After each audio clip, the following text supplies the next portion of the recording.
Hey guys, David here with ezDrive Thrusters, and we got something special for you today. As you can see behind me, we have this Mastercraft X24 with a beautiful ezDrive thruster on it. As you can see on the Mastercraft, it comes with a 45-degree nozzle tunnels. That's why it's so wide and long.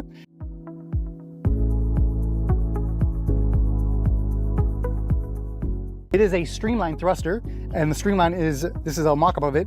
It's the most common one used on Mastercrafts, Taigas, MB Sports, and many other boats. Is the most commonly thruster used. The only difference would be for the nozzles. Our nozzles are going to be anywhere from 2 to 7 inches, or even if you have the 45-degree nozzle one, it's going to be much longer. But most commonly, it's going to be 2 to 7 inches unless you have a Mastercraft.